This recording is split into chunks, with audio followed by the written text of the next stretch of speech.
You are listening to the James Carpenter Podcast Show, episode number 23.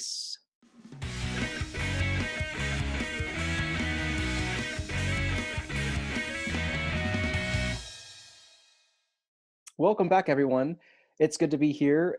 I have been busy. I'm writing a book, soon to be published. Right now, it's going through the copywriting process, getting it edited and tweaked, making sure that every T is crossed and I is dotted. And the title of the book is called How to Escape the Calorie Trap so that you can live at your natural weight easily and naturally. So excited to have that out. I'm going to be updating more information on my website, jamescarpentercoaching.com. So if you want to check that out, go there. And today I actually have a very special treat for you. I'm interviewing my daughter and getting her take and experience with basically the last 3 weeks that we've been at this no flour, no sugar structure, this whole food schema of kind of flipping our food eating habits on its head. And so it's been interesting. And just to give you some background, it's no flour, no sugar. And it's so funny people's reactions to this when we tell them about it. Like they'll oftentimes ask like the different things that we can eat. Like, can you eat almond flour? Like when you say no flour, like, what about gluten-free or coconut flour? And, the answer is we don't eat any of that. Like no flour means no flour. And, the same goes for the sugary foods, like the beverages, like such as the soda, the juices, the like the white sugar, brown sugar, honey, agave. The other one is like stevia, things like that. And I go through all of this in my upcoming book. So obviously stay tuned for more updates there if you want to learn more. And then it's one of those things where we live in a society that adds sugar into everything. And so, yes, it can be challenging to find foods without those additives or with it not being processed like in nature. And again, processed in the sense that the original food, like the composition of it, has been changed. And so when we consume these processed foods, they're actually impacting how our body is able to digest them. Like it's impacting our hormones to the sense that, the hunger signals that we feel, they're amplifying like these processed foods, the added sugars, they're actually amplifying cravings and urges. So when it comes to weight loss, we're then told to use or that it's about this calorie deficiency game, right? To lose weight when really it's not. And so like what we've been doing is like Tara and I is we've been eating, for example, like fats and proteins, like meats, lots of oils, things like that, the vegetables with grains like rice, quinoa, oatmeal, for example. And so foods in their whole form. And we love fruit. We can't get enough of the oranges, the bananas, the apples, blueberries. I mean, it's basically eating whole foods without placing restrictions on the quantity of, like for example, carbs you consume, because we need all of those foods to help with the digestion and with just good gut health, like just overall good health. Like that's what those foods provide us. Now, Tara's been doing this for about the last, I want to say, year now. And I started shortly after. I'd probably say a few months after she did. But really, we didn't have our kids start this. And we have 3 kids, ages 9, 5, and 2. And so Ava Kate, my 9-year-old, that's the interview I'm going to share with you today. And so beforehand, before we started this 3 weeks ago, we were feeding them, all of the foods I just described to you that we're not doing, like the noodles, the pancakes, the breads, with the syrups and the Nutella spreads and the jellies. And the reason why we went through this shift, it wasn't up until recently that we had a medical diagnosis that prompted Tara and I to change the food that we were giving our kids. And for the record, like, we are taking medical advice and we trust in the Western medicine practices, but we felt like it was time to focus on the food selection as well. Like, we believe that there's power in food to assist with behavior and overall wellness. So, like, my wife and I were talking about this. So we just got back from a road trip, doing some family, and for the Father's Day weekend. So happy Father's Day, belated, but nonetheless, happy Father's Day to you fathers out there. And it was one of those things where we were talking, and my wife and I just kind of were like, it's interesting seeing the transition that we're noticing in our kids. Like, that first week was pretty hellish, if you will, trying to get them to eat what we were putting in front of them.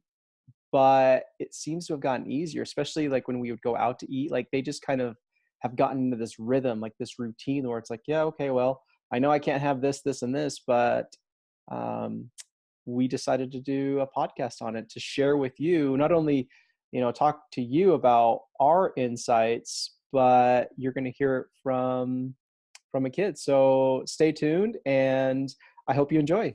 So Ava Kate, welcome to the show. How are you feeling? I'm feeling good.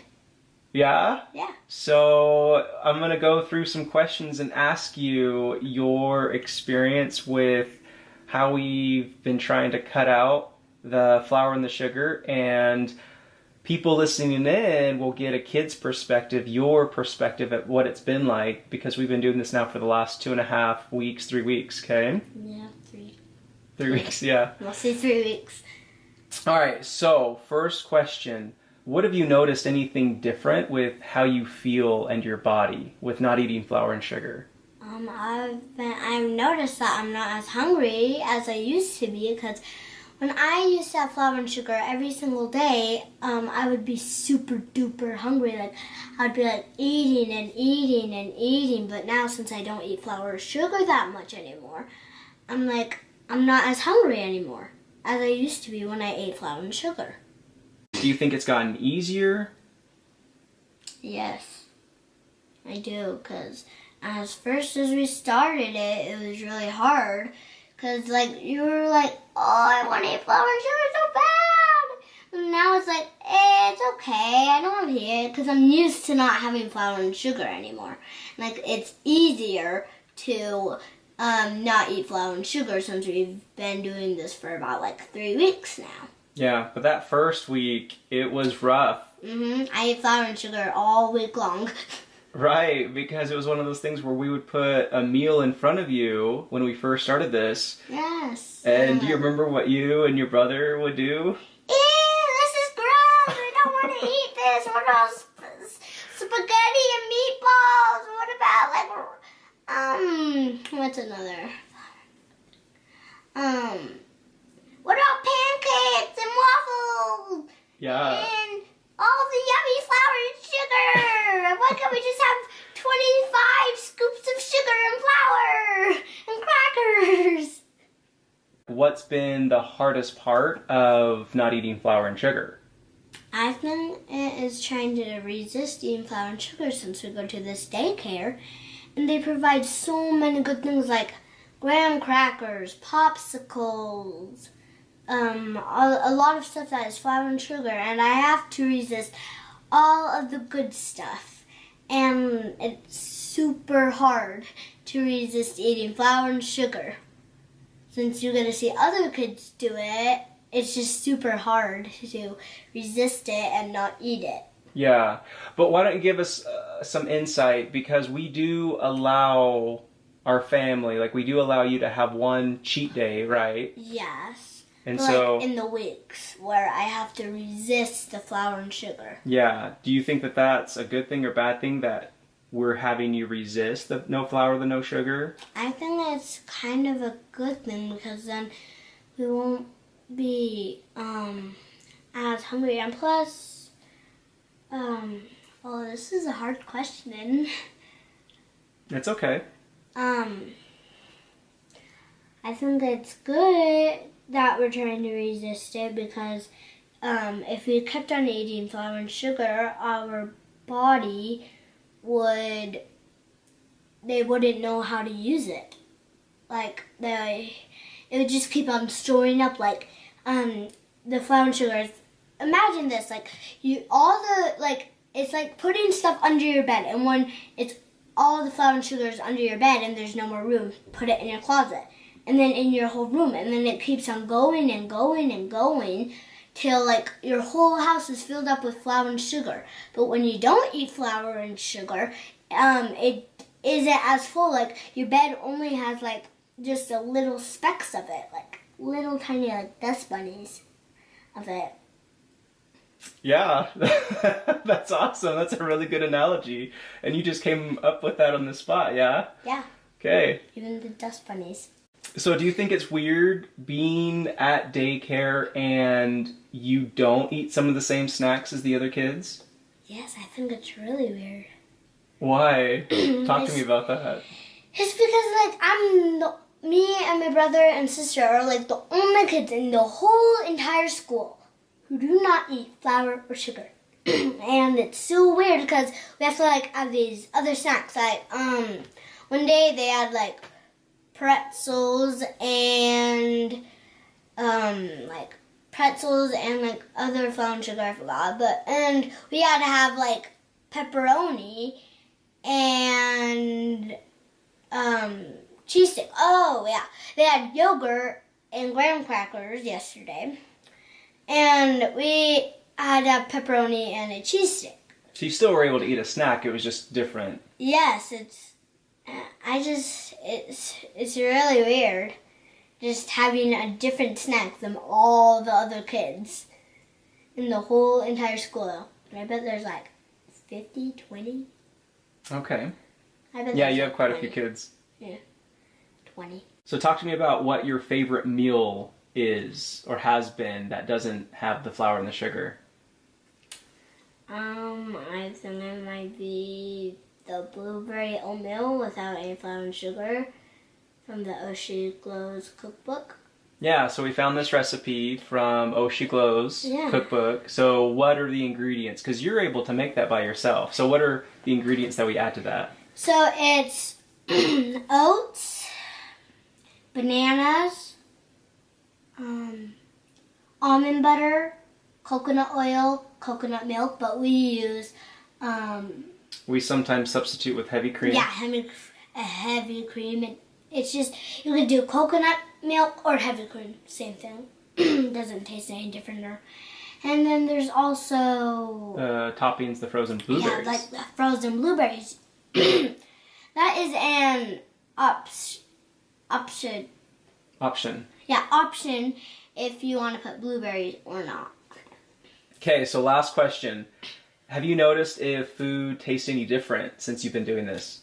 Yeah, actually, it tastes way better than I thought it would be. Because, like, eating steak, I used to hate, like, meats, and I didn't like the taste, but now I, like, love the taste.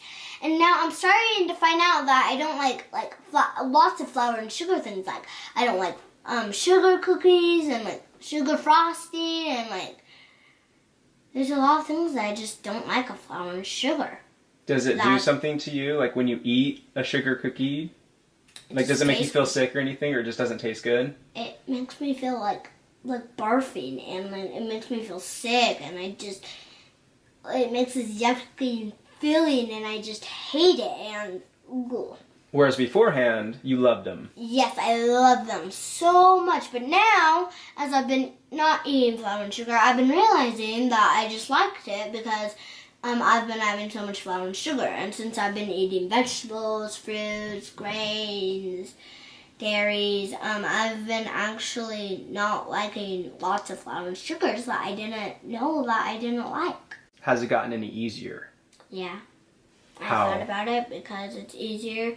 Because, like I said, in the first week, we were just like, sugar, flour, why can we have pancakes, waffles, syrup, with cream in mouth? But now, since it's like the third week and we've been going on with it, it's like being easier, not like complaining as much and like saying, I want flour and sugar, it's been easier to like eat the food that you give us. Like, at first we were like, ew, I don't want steak, I don't want mashed potatoes, I don't want bacon.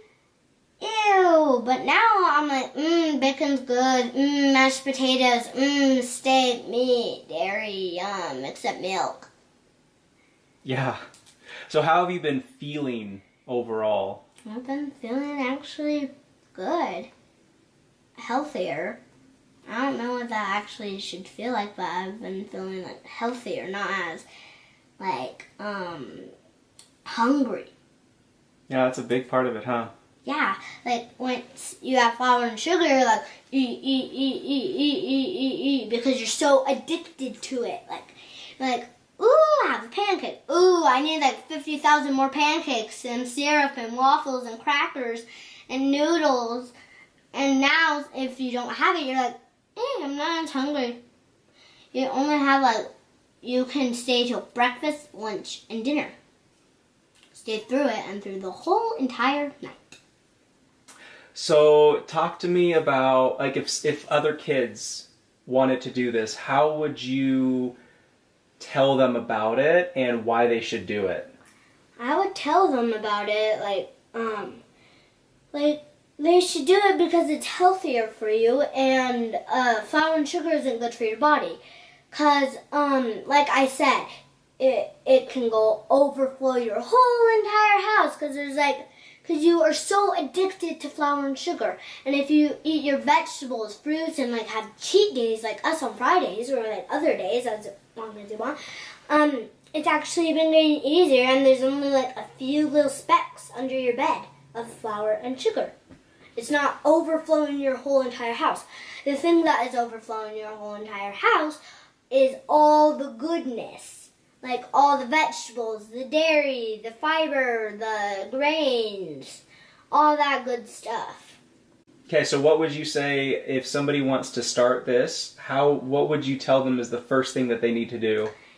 They need to, maybe eat, good meals. Like, they might want to, first you would start out with, a good meal, something without flour, sugar, like the blueberry oatmeal that I was talking about. Steak, some rice, and other good foods like that. And, some salad without the croutons. Okay, Ava Kate, thanks so much for being with me today. Do you want to say bye to everyone? Bye! Thanks for tuning in. We'll see you next week. And there you have it. That was such a fun interview. She brought up several good points for why it can be or feel challenging to live this way, meaning the living with the no flour, the no sugar, and some of the key takeaways that I had insights into from our discussion. Some of the things that I haven't even addressed yet, but that I talk about in my upcoming book, things such as her feedback and her perception of her surroundings in a social setting, right? The fact that, what's made available in terms of the food selection, even at a young age. Now, we love the daycare of our kids, and they love it. So don't get the impression that I'm in any way bashing or speaking ill of them. I can't say enough good things about them. Also, the daycare has made recent changes to include healthy snacks in their, in the snacks that they give out to the kids, such as the apples and the peanut butter, the pepperoni and the cheese that Ava Kate talked about. And also one of the employees there went through my program, and she's lost 30 pounds. So it's been amazing. They're also really good at saving treats for our kids until Friday, because they know Friday is their cheat day, so to speak. If the other kids get candy on Wednesday, the workers will save treats for our kids and give it to them on their Friday cheat day. So bottom line, they're awesome. And I just want to say, you have the power to make changes with your eating. But this is something we all face daily, that the advertised food selection around us and the go with the crowd mentality. So that's first of all. And then secondly, how huge it is of a topic that kids from a very young age are being influenced by their surroundings and the psychological social cues of not wanting to be perceived by others as weird or like an outsider, right? Like you're not a part of the group. Or basically, this is boiling it down to the social shame involved with eating. And I'm really happy that she brought up this point. And then real quick, I need to make a clarification that the oatmeal that Ava Kate described is actually not from Oh She Glows. It actually came from Deliciously Ella. So I want to make sure I give proper credit. So I appreciate you listening in. Leave a review if you'd be so kind. I'd love to hear your thoughts and feedback on the subject. So until next time, take care, my friends. Bye-bye.